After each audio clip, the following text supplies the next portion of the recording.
Alright, it's been a while, but decided to do a video here. Good friend of mine lent me this knife, the Luzon, to do a review on, and also bought me some cold steel tactical gloves. So thank you, sir. If you watch this video, I appreciate it, man. I also have Baby Son with me. Hello. And Baby Son's going to help me do some of the testing and stuff. So we'll start off with the Luzon. It's the big one. That's a long one. Yeah, sure is. So this one, specs on the box, 9.3 ounces, 8CR, 13 MOV, 6-inch blade length. It's a long blade. It sure is. Yeah, overall 13.5. So it's a good sized blade. It's a huge handle. Not quite sure where you could double hand it, double wield it right there. It's like a sword knife. Almost like a little katana. So like a bayonet. Yeah, it does look kind of like a bayonet. So we'll do a little comparison here. Got the 8010. Give you an idea. Handle much bigger. Blade also a lot larger. We've got the Code 4. Ooh, that's the new one you got there, isn't it? Yep, it sure is. So I got that. So size comparison with that guy. Their blade length's almost the same. Not even close, bro. Look at that. No, I mean like the blade style. It's got a similar blade style. Is that what you're saying? Yeah, that and like it's like right here. It's pretty close to the edge. Yeah, you like the clip point. So the other thing that the Luzon features is the secondary lock, which with a liner lock, you know, I do approve of that, because a liner lock, a lot of times when you're on it, your fingers right here in this choil, and if you've got gloves on and you pull this over, it can collapse on you. Cold Steel does a really good job, and the lockup on that, it comes all the way, I'd say about halfway over, so it's probably not going to come closed on you, but nice to have that secondary lock to keep it, to keep it open. If you don't have the secondary lock, if you push too hard, you might just go. That's true. You don't want to lose a finger. It opens up quick.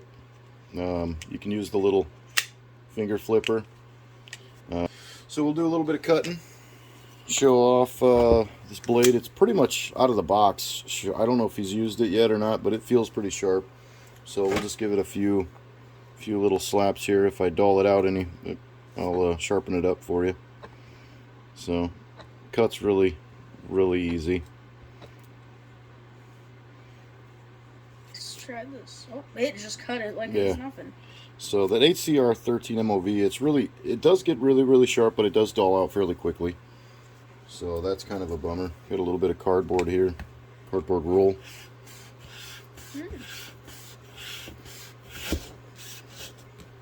The second you got through, it just started cutting. Yep. So once you penetrate, that's what she said. That's what she said.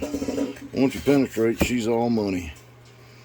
So cut that pretty well. Got a little bit of rubber hose here. This is the 3/8, so it's good stuff. Yeah, I got pretty dull really fast. It's not dull. Well, it cut right through that. Yeah, I know. But yeah, it's cutting right through that pretty easy. Now it is. The one thing I like about it is you get a lot of leverage. So sometimes with the smaller knives, with the little handles, or even this guy with the Code 4, the S35 VN, when you go to cut, you don't have a whole lot of handle, you don't have a whole lot of blade. Now keep in mind, this is one of my favorite knives of all time that Cold Steel makes, and you really just don't have the leverage that you have with the Luzon. With this guy, I'm barely pushing, and it's just penetrating and cutting through. You rock that knife in, and it just cuts right through it. Good at skinning. Yeah, I mean it's a nice knife. It does the job. Now, carrying it, on the other hand, I think that's going to be fairly substantial in your pocket.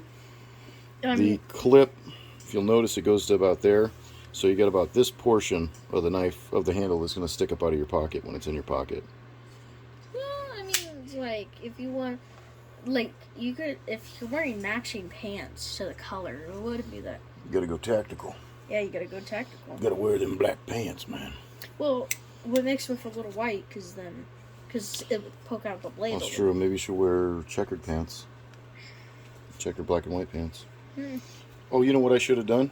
Before I did that cutting, I should have put on the Cold Steel Tactical gloves. So, looks like goatskin leather palm, 5mm thick, thermoplastic rubber, slash resistant. I would hope so. I would hope that Cold Steel would make gloves that's cut resistant. Doesn't that seem like that would make sense? It's like saying, oh yeah, we're not making cut resistant gloves. It's like, yeah, we make a glove and we're a knife company, but, you know, don't get a knife near them because you might cut yourself. You don't want to do that. So they look nice. Yeah, they feel nice.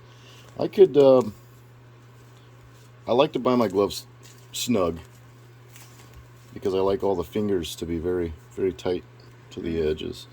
And I don't. Yeah, I know. You got a different glove. You got a different glove love than I do. So I've been known to be quite the what they call at work a glove whore. I buy all the gloves. So it feels nice. I mean, I could probably go up a size.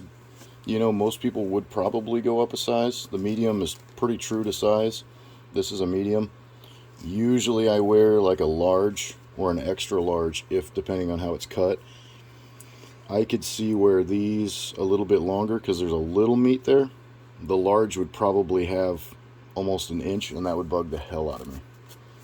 You know, of extra skin. Yeah. That'd probably bug you a lot. It would. But yeah, those are nice. Can I feel them? Actually, yeah, they feel really nice. Yeah. What do you think about the palms? You think that's too slippery, or you think that's got good grip? Hold on. It's like if you made this, but just like a little slippery. You know, I really. You wanna? I wanted to try. I would if I didn't like the gloves so much, I would definitely try to test the cut resistance. Cuts the rubber hose really well.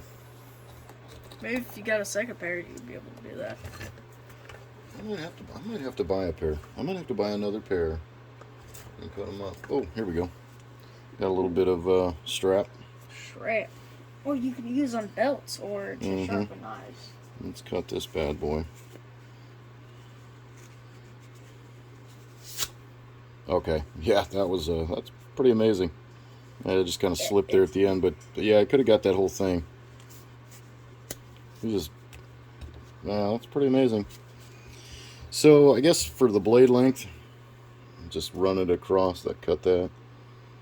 The blade length is perfect. I think the handle's a little big.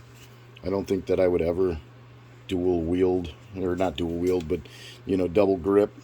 I mean, because if they made like it dual wield, like machetes or something, or like a there you go. Like a machete. In comparison to the leather neck, just to give you an idea, blade length is about the leather neck size. Handle even bigger than a leather neck. So that gives you a really good idea. Their blades are just right. Like they're. Yeah, I mean the blades are about the same. You're a little bit thinner profile on the Luzon, but I mean the leather neck, obviously that's a little bit thicker there, but that's a fixed blade. It is bigger than a kukri handle. It's much bigger than the kukri handle. You have a little leather here. I'm sure it'll cut the leather just fine. Oh yeah. You know, up here, because you get so much leverage, it's really easy to cut. Down low, let's check it out. Yeah, you can do like a little chopping motion. Be real nice to cut some veggies that I don't like. It's like if you really wanted really, really, really small apples. Yeah. Could be my new onion knife for cutting onions. It's like an onion. It's got layers.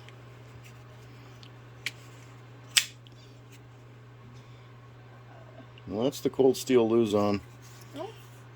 I'll be doing some more videos here coming up. I just wanted to do a quick one, show my appreciation. Ooh. Letting me borrow this guy and buying me the gloves. Oh. Got a pair of pretty beat up here impact gloves that are soaked in diesel. These are supposed to be cut resistant as well.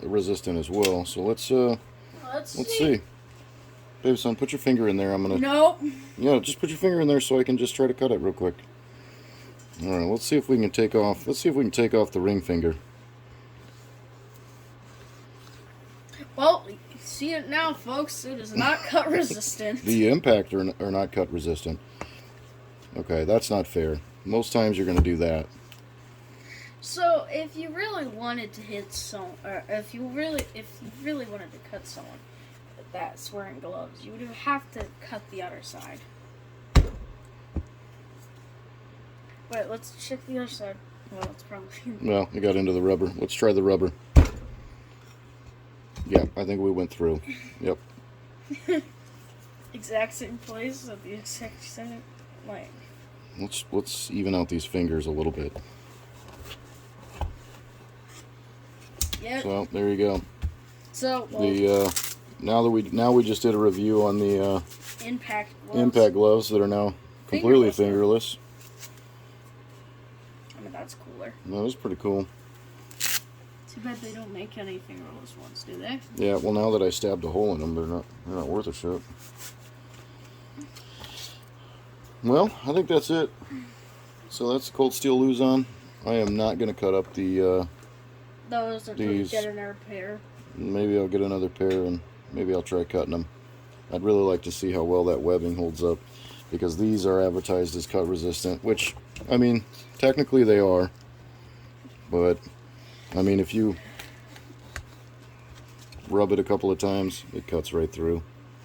So, I would be interested to see. I don't want to cut these up. I mean, I kind of want to cut them up, but I'm not going to cut them up. But I'd like to know. So, that's the Cold Steel Luzon. Baby son? I don't know what to say. Like, share, and subscribe. Like, share, subscribe.